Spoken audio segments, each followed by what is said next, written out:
Can we please slow down the NFL season? I can't believe we're already in week number 5. And every single week, NFL.com makes up quarterback rankings, basically ranking every starting quarterback in the NFL. Today, I wanted to react to these and see what I agree with, what I disagree with. Now that we've had a decent sample size of these players' season so far, some of these players have been exceeding expectations. Some of them have had maybe the worst possible start than you can imagine. So this is made from Nick Shook of NFL.com. And if you guys maybe want to see a quarterback tier list of my own formed opinion or just like a top 32 ranking, let me know by dropping a thumbs up on this video and let me know what you agree with or disagree with from what this article says, what I say in this video. Maybe just give me your top 5 quarterbacks this year. So to no surprise, we have Josh Allen at number 1. Josh Allen has been off to an incredible start this year, beating the Baltimore Ravens in week number 1. I still think that's a very impressive win, especially since they came from behind in that one. Then they had some easier opponents, Miami, the Jets, the Saints. They have a tough test this Sunday night against the New England Patriots,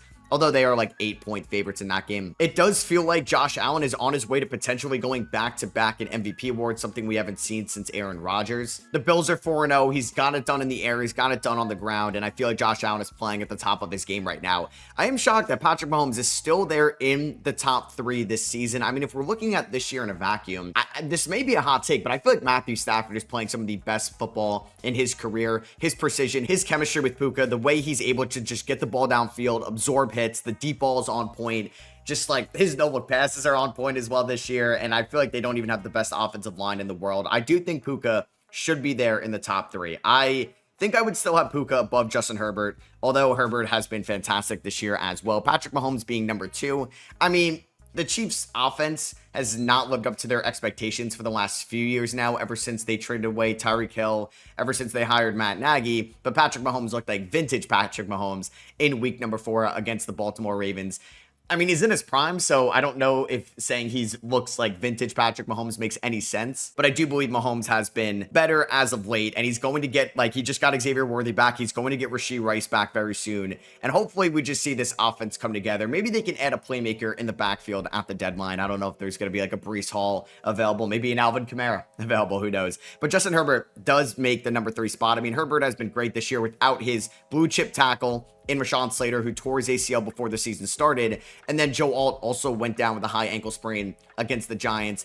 I am worried about the Chargers in week number 5 against the Washington Commanders. I could see them losing 2 straight games here, especially with Jaden Daniels coming back and that offensive line being a little bit depleted. It's nice to see Quinn Johnson step up this season. I know Vlad McConkey's been a little bit disappointing. I think he's going to get going. And Marion Hampton has looked great over the last few weeks as well. But yeah, like I said, I'm kind of surprised to see Herbert there at number 3 and Lamar here at number 4, who obviously got banged up against the Chiefs in week number 4. It looks like he may miss week 5 and potentially week 6, and then he's got the bye week. I mean, it's a hamstring injury. One, that's not an injury you want within a season, and then that's always something that can linger. And 2, Lamar relies a ton on his legs, so he needs to be at full strength to be as dynamic as possible. Through 4 games, he's only thrown 1 interception.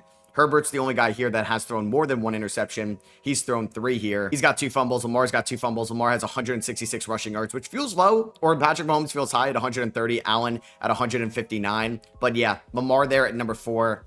I think I'm fine with him still being in this range. I just think Matthew Stafford has been almost as good as anybody this year, maybe not named Josh Allen in my opinion. And I do feel like, yeah, I don't know. Maybe that's a hot take because Dak's here at number 5. Like, so this is their tier 1, right? Tier 1, Dak, like, I don't know if he wraps out the top 5. He may. Dak, I think, deserves to be in this conversation the way he's able to carry this Cowboys offense this season with a banged up offensive line, with a banged up wide receiver 1 in CeeDee Lamb. The defense is not doing them any favors whatsoever either. So he's at, like, he just has to keep slinging the ball and slinging the ball. And I always thought Dak Prescott was like, he's always going to be underrated. He plays for the Cowboys. People will, like, Lakers fans in the NBA will overrate their players, but then since they overrate their players so much, they're going to be underrated by the NBA, I think, overall consensus. Same thing with Cowboys fans here, and I do think Dak deserves more respect for sure. He's thrown 3 interceptions this year, 6 touchdowns. We'll see how he looks this upcoming week against the Jets. A secondary he could definitely take advantage of, but we'll see how they look another week without CeeDee Lamb. But George Pickens has looked the part. Jake Ferguson has looked the part this year. Same thing with Javonte Williams. Is Matthew Stafford not a tier 1 quarterback? Okay, I think I just disagree with this. We don't have Matthew Stafford there in the top 5. I think I would just extend tier 1 to 6 players and throw Matthew Stafford in there. I think that's my one gripe with this so far. I don't think I would put Jalen Hurts in there. I wouldn't put Jordan Love in there. And I would say the worst quarterback, like, this year, I don't know, Mahomes looks so good in week number 4. I don't know if it would be like Lamar's been great and Lamar's offensive line has been depleted as well. I think I would just get a 6 quarterback in tier 1. I don't think I would take somebody out, but they may only do 5 quarterbacks in tier 1. So tier 2, Baker Mayfield and Jalen Hurts. How is Matthew Stafford there at number 8? That is what I kind of disagree with so far. So I know the Eagles are 4-0. Taking on the Broncos this Sunday. The Rams are now 3-2. They just recently lost to the San Francisco 49ers on Thursday night. It mentions he only played 4 games, so maybe this was updated before Thursday night. Although I still think Matthew Stafford has been a tier 1 quarterback before Thursday night, where he looked great yet again. Like that deep ball to Tua, or to Tua, wow. To Tutu Atwell was just perfection. I mean, Baker has done a lot this year with a banged up Mike Evans, a banged up Chris Godwin. Emeka Buka is basically playing injured. That offensive line is depleted. Bucky Irving's going to be out week 5, and even Baker has been dealing with some injuries as well. It's just crazy that he is a tier 2 quarterback, and I 100% agree. He's been playing like a top 10 quarterback this year. Game-winning drive against the Houston Texans this season, leading them to beat the division rival in week number 1, the Atlanta Falcons. I mean, leading that game-winning drive against the Jets in week number 3 as well. And then last week, kind of doing all they could against the Philadelphia Eagles. Hurts being there at number 7, so he drops 1 here. I mean, if you look at Stafford through 4 games, Stafford's obviously played a 5th game, and Hurts has the Denver Broncos this Sunday. Stafford has thrown for over 500 more yards than Jalen Hurts. I know Jalen Hurts hasn't thrown an interception. He's thrown 5 touchdowns this year, 179 rushing yards to Stafford's -4. He does have a higher completion percentage. I don't know, man. Like, when you're looking at individual quarterback play, I don't think I could say Hurts has been a top 10 quarterback this year. Now, I will give him props for not turning the ball over. I feel like he will go down with the sack or do everything he can to not take the chance of throwing an interception. And he does have 3 fumbles this year. You also look at that 6 yards per attempt, which is 600 passing yards. Like, it's a little bit better when you have 900 passing yards through 4 games. Hurts needs to get going. Like, it feels so weird for the Eagles. Like, they haven't had a disappointing season. I mean, Eagles fans may think that, but they're 4-0. They're undefeated. I believe Hurts in the last 18 games that he has started and finished, because like last year they lost that Commanders game when like Kenny Pickett had to come in. He's 18-0. Like, the Eagles just win, and they have such a good balanced team with an elite running back, great receiving options, an elite O-line, great young defenders. But it does feel like the offense has been disappointing this year. I think they're the only team in the NFL not to score in the first quarter. They didn't score they didn't complete a single pass against the Bucs last week in the second half, which is just wild, but they still won 31-25. Let me know what you guys think about Jalen Hurts, because obviously a lot of Eagles fans wanted to put him in top 5 conversations after winning the Super Bowl last year and kind of dominating the regular season after week 4 with Philadelphia, kind of dominating through the playoffs as well. Like, I don't know. I think Hurts is not a top 10 quarterback, but I do think he's like as perfect as you can get for this Eagles system, which just wins. So like, hey, there's nothing wrong with that. The goal in the NFL is to win. Individually, though, I don't know if Hurts would be this successful record-wise if he was on a different team. But hey, we're playing the if game here. Don't want to do that. Stafford, like I said, I think has been a tier 1 quarterback this year. He's been a baller. I don't think he's the reason why they lost to the 49ers. I do wish instead of running it on that 4th down in overtime, they just they put the ball in their best player's hands in Matthew Stafford. So I disagreed with that play call from Sean McVay, but Sean McVay knows more than me. Stafford balling out in year 17. Jared Goff, tier 2 quarterback as well, looking like no issue. John Morden now is the offensive coordinator. Ben Johnson in Chicago. Doesn't look like the Lions lost a step. He still has incredible playmakers by his side in Jahmyr Gibbs. Still a little bit in David Montgomery, but Laporta, Monra, J-Mo, even Isaac Tesla as well. The defense still has some playmakers. They're at least healthier this year. That had to happen given how banged up Detroit was down the stretch. And Goff has just done what he needed to in this Detroit offense. 9 touchdowns to 2 interceptions so far this season.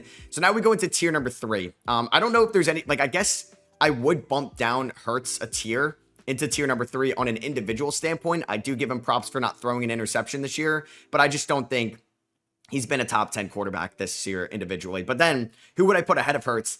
Is that a hot take to say Sam Darnold has been better than Jalen Hurts this year? I think Sam Darnold has been incredible for the Seattle Seahawks and is looking like every penny they gave him in the offseason. Now, do I think Sam Darnold would be 4-0 in Philly? Maybe not. Like I said, I think Jalen Hurts is perfect for that system as well. I just think Darnold's maybe been slightly better than Hurts, or at least in the same tier. Jordan Love also starts off tier number 3. They lost to the Browns. They beat Detroit in week number 1, which is looking like a great win, but tying against the Cowboys, a game they definitely could have won. I mean, he's got 8 touchdowns to 1 interception this year. I feel like they're still trying to get Matthew Golden going. Tucker Kraft's dealt with some injuries. Jaden Reed got put on the IR as well. I think Love can heat up. Maybe we just need Toyotathon to happen, and then he's eventually going to get into tier number 2 or tier number 1. I think Sam Darnold is somebody that could get into tier number 2. I just think maybe stuff that's not showing up in the box score. When you watch the film and tape of Sam Darnold, man, his throws are just on point this year, with still not like the best offensive line play in the world, and their running game has still felt like it's been slightly disappointing. I know it was great in week number 2 against Pittsburgh, but I do think they still have a lot to work on throughout the course of the year. Guys are going to continue to get banged up on the offensive line. Sam Darnold has had that connection with JSN. Can we get Cooper Kupp more involved? Will be AJ Barner? Will be the rookie Torrey Horton as well going into the future? But I do think Darnold has been really good so far for Seattle. Drake May, honestly, has been maybe the best 2023 quarterback so far, or at least from that class, or 2024, when you're talking about like Caleb, who's been solid this year, but maybe inconsistent at times. Jaden Daniels banged up this year. Bo Nix, slightly disappointing. Michael Penix, disappointing. JJ McCarthy, hurt and disappointing. I mean, Spencer Rattler has actually been better than some of those guys. But Drake May, through 4 games, they're 2-2. They could easily be 3-1 if they didn't have those dumb turnovers against the Steelers in week number 3. Nice week 4 dominant win over the Carolina Panthers. He's done it with his legs. He's done it in the air with like Diggs, Kayshon Boutte, Kyle Williams, like Hunter Henry, not the best receivers in the world. And I would like to see just Travion Henderson get like 1 week as like the RB1 workload. Enough with this Ramondre Stevenson, Antonio Gibson, that stuff. So Drake May there in tier number 3. He's gone up 5 spots week over week. Tua here in tier number 3. Okay. Tua's thrown 7 touchdowns, 4 interceptions. I will want to see who they have ranked behind Tua that I think's been better. I mean, Tua hasn't been like horrible this year. I think he played fine against Buffalo. He was fine against the Jets, like fine against the Patriots. He was just abysmal against the Colts in week number 1. It's just like, I don't know. You lose Tyreek Hill now. We'll see if Malik Washington or Jalen Waddle can really step up. Like Darren Waller's into the rotation now. Devon Achane has done so much for this team. And the offensive line is still like hit or miss at times. I don't know if I would have Tua this high, but I don't think Tua's like much lower than this right now. I just don't know if he deserves to be in the same tier as those guys right now. So we're going to go into tier number 4. I mean, I was going to say like Aaron Rodgers could be there, who's there in tier number 4, but maybe that's me as a biased Steelers fan. Like Daniel Jones, I think he's been better than Tua this year in a vacuum. If we're just looking at 2025 specifically, going into the year, Tua was better than Daniel Jones, but so far through 4 games this year, I think Daniel Jones has been more impressive. So Bo Nix here at 14.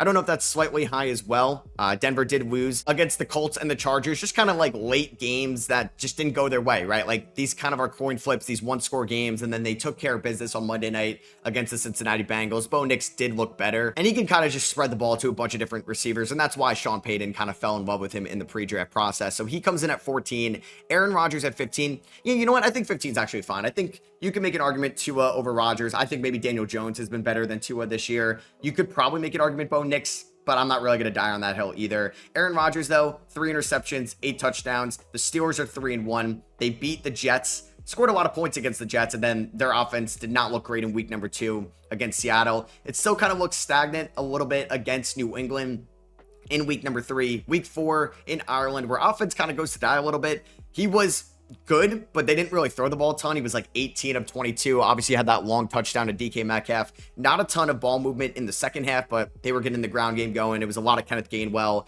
Rodgers at 15, I think you definitely take for somebody in year 21. Daniel Jones here at 16. So he's actually down 6 spots from that performance last week against the Rams. Those numbers could look a little bit better. I know he only has 4 passing touchdowns this year. Could have been 5 if Adonai Mitchell did not drop that ball in the end zone. He's got 2 interceptions, 3 rushing touchdowns, over 1,000 passing yards, 71.9 completion percentage. I think Daniel Jones has been very impressive this year. The pocket presence, the ability to scramble, hitting tight windows. When you're watching that end zone all 22 film, I think Daniel Jones has been better. I don't think he deserved to drop 6 spots after last week. So they had him in tier 2 in like the top 10. I don't think he was that bad last week. So Brock Purdy only played 2 games this year. They ended up winning the Seahawks game with him in week number 1. Then Mac Jones is able to beat the Saints in week number 2. And then Mac Jones beats the Saints and the Cardinals. Brock Purdy comes back, loses to the Jags, and Mac Jones played very well, losing to the 49ers, or excuse me, to the Rams. You can make an argument Mac Jones has been a top 20 quarterback this year. He is 3-0. I mean, it's been a small sample size for Brock Purdy. Like I said, only 2 games, 4 touchdowns, already 4 interceptions this year for Purdy. They've just had so many injuries. The offensive line was not great on paper going into the year. Kittle gets banged up. Pearsall banged up. At least with Mac Jones in week number 4 or 5, and Kendrick Bourne had to kind of ball out for this team. And like Ayuk still hasn't come back yet, and Juwan Jennings has been hurt this year as well. So Purdy at 17, maybe slightly high. Kyler at 18, so they win week 1 against the, Saints, win week 2 against the Panthers, but I'm like, hey, Saints and Panthers, we got to see you play better competition. And the Cardinals have dropped their next 2 games against the 49ers and against the Seahawks last Thursday. I mean, I think Kyler's numbers should look a little bit better. So like one of the interceptions too, like they fumbled it against the Seahawks, but his receivers have dropped a lot of balls this year, most notably Marvin Harrison Jr. So I do think his receivers, and like Drew Petzing, Cardinals fans I know do not like. I think Kyler's a little bit better than his numbers show, although hasn't really had that that standout game this year. Trevor Lawrence at 19, also kind of disappointing just to see him in this mix, right? Like number 1 overall pick. He gets the offensive-minded head coach. He has BTJ. He's got Travis Hunter, who they drafted highly. And it's just like not really been that impressive so far for Lawrence. I do think Lawrence has missed throws this year, but his receivers like BTJ have dropped some very catchable balls, like fine tight end and Brendan Strange. I would like to see Trevor Lawrence better over the next 10 or so games this year. I think he has been disappointing because you have high expectations for him going into this year. I mean, Marcus Mariota, they beat the Raiders in his first game this year, and then they lost to the Falcons 34-27 last week. I will say though, like in the 2 starts Mariota's had this year, they put up points. They ended up putting up 27 points last week to the Falcons and 41 to the Raiders the week prior. So they haven't really lost a step. And Mariota, I don't know if it's like perfect for that Commander system. I think it is. He's been a great backup quarterback for them, even like dating back to last year as well. Like seeing CJ Stroud in tier 5 is kind of crazy. I mean, what did we expect, right? With this depleted offensive line, they finally got it going somewhat against the worst team in the NFL, the Titans, in week number 4. But it was a 1-score game. It was like 6-0 in the 4th quarter. I mean, everything about the Texans have been kind of disappointing. Maybe Woody Marks turns this team around. I love their defense still, and I think it's still like one of the top units in the league. His offensive unit needs to get better, and I don't know if it was all Bobby Slovic's fault. Caleb Williams at 22, you could definitely make an argument Caleb Williams has been better than this year. 4 games, 927 passing yards, 8 touchdowns, 2 interceptions. I mean, looked good to start off the Vikings game, kind of teetered off a little bit. It was a mess, but made nice throws against Detroit. And then, hey, they've won their last 2 games against the Raiders and the Cowboys. He obviously looked better against the Cowboys, and kind of every quarterback has looked good against the Cowboys this year. But I think Caleb maybe should be a little bit higher. Penix had a much needed performance in week number 4 against the Washington Commanders. It just felt like, man, we were at the point where he gets benched right against the Carolina Panthers, like the same Panthers defense that Drake May just torched last weekend, but he needed that performance against the Commanders. Made some amazing deep ball throws that we saw at Washington that we know he has in his arsenal. I just feel like Zach Robinson, not like babying Penix, but not really trusting somebody that's essentially a rookie. I know he had a cup of coffee last year, but I think needs more just experience and just can go through the trials and errors. It's okay if you don't make the playoffs this year, but you need Penix to be comfortable in those situations all the time. So Spencer Rattler 24, I mean, that's encouraging. Like you probably would be very happy to say that he's the top 24 quarterback. I think Rattler over the course of the year, you can make an argument has been better than Penix, maybe even CJ Stroud, maybe even Trevor Lawrence or Kyler Murray as well. I mean, for what he's given, they have some guys on the offensive line, but I just don't know. Like, it's tough for Kellen Moore to develop this game plan where they're just constantly outmatched every week. Like, you have Rashid Shaheed, you have Chris Olave, you have Alvin Kamara. Like, it's not the worst. Like, Jawan Johnson's been a fine tight end. It's not the worst, like, core around Rattler. It's just they're always behind in games as well. So they really can't develop their game script whatsoever. Geno at 25 is so disappointing. He actually dropped 12 spots. I mean, they probably should have won that game against the Bears. You can make an argument Geno Smith has been maybe the most disappointing offseason acquisition from the 2025 offseason. Just kind of sad because I was excited for the Raiders' floor just to get raised. I don't think Geno was going to bring them to an AFC championship game or a division crown. But I'm like, all right, they should be in the playoff hunt throughout this season. I mean, it's just like you lose to the Commanders, you lose to the Chargers, an abysmal offensive game. Thank God they beat the Patriots in week number 1 because, yeah, this team could be easily 0-4 right now. I mean, they could easily be 2-2 if they just win that Bears game, which they had the opportunity to do so. 7 interceptions for Geno. Mostly his fault, some not his fault. I mean, it sucks that Brock Bowers has been banged up this year. Was supposed to be his top target. Hey, I drafted Brock Bowers 2nd round in fantasy this year, and I am kind of regretting it right now. We have Jackson Dart already at 26. It says 3 games, really 1 start, and that was last week against the Chargers. Hey, 3-0 Chargers come to town. You lose your top receiver, Malik Neighbors, with a torn ACL. Dart looked calm, cool, collective. He looked poised in that game. He definitely had like the rookie growing pains where it's just like you're worried about making the mistake, holding the ball too long. I mean, the offensive line is still not great. I'm glad he's got a dynamic running back in Cam Scatabo. So we'll see how Dart looks this upcoming week. Against the Saints, it's definitely a winnable game. And then I think you're going to hear a lot of Jackson Dart if he does play like fine in week number 5 and the Giants win. Because you're already hearing a ton. I mean, it was a big win against the good Chargers team last week where the defense stepped up in that one. Tier 6, Cam Ward and Bryce Young, 2 former number 1 overall picks. I mean, you can't really say Cam Ward's been I mean, yeah, I was talking to myself, okay, what if Cam Ward just elevates the Titans like Stroud did 2 years ago and Jaden Daniels did last year? No, we're not seeing that. I mean, this team, when you look at like blue chip players, overall good players in the league, they don't have many of them. Calvin Ridley has been such a disappointment. The offense has been so disappointing. That could come down on Brian Callahan, who relinquished his like play calling duties. I'd like to see Cam Ward just, I don't know, man, just like show that he was the number 1 overall pick for a reason. Just, he can definitely make better throws. He's had some bad interceptions this year. I mean, he's only thrown 2 of them. It was that like pick 6 one, right? That was really bad. He's taking on the Cardinals this week. It's a fine defense. It's not an elite defense. I just like to see this team get going a little bit. And it's fine if he's in this range at the end of the year. I still have plenty of hope for Cam Ward. Bryce Young, man. Oh, I loved him coming out of college. He was my QB1 in that 23 draft. And I mean, that 23 first round with Anthony Richardson, CJ Stroud, and Bryce Young has not aged the best whatsoever. Young showed flashes last year. I don't know. I think Panthers fans may be done with him. I mean, it's now been with 2 coaches. Now it's been Dave Canales for 2 years. I feel like this year it's been more the same for the last 2 years, but this offense can't get going until it's garbage time. I don't know if it's them not having the best offensive line in the world. I don't know if it's their schemes for Bryce Young and his limitations, just kind of being a smaller quarterback in the backfield. I mean, they have a good wide receiver 1 in Ted McMillan. Like, Chuba Hubbard's been a little bit disappointing this year, but has been fine, and he's hurt this week, so we're going to see a lot of Rico Dowdle. I mean, it was a nice win against the Falcons, but like, we're kind of back into the Panthers are the worst team or one of the worst teams in that conversation, which is sad. Justin Fields at 29 is, I don't know. Like, Fields was horrible in week number 2 against Buffalo. Horrible. But hey, that's fine. He was good against Pittsburgh in week 1. I mean, he wasn't great against Miami in week 4. I didn't think he was abysmal. I also don't know if they're really trusting him whatsoever. A lot of the balls or a lot of his passes are short. He's got a low average depth of target for sure.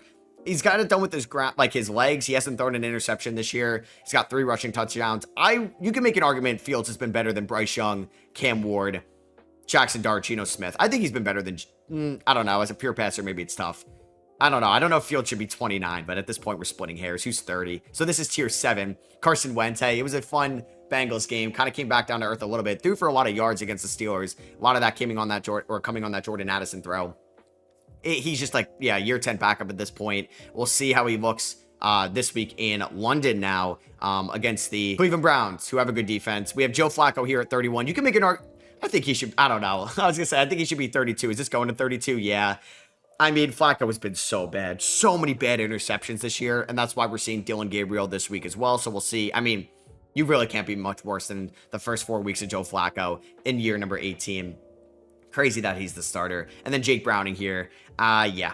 I feel like the Jake Browning from 2 years ago maybe isn't here. Maybe teams kind of have a little bit more on him right now. 5 interceptions, 3 touchdowns, really bad losses against the Broncos and the Vikings. So they have him actually as the worst quarterback.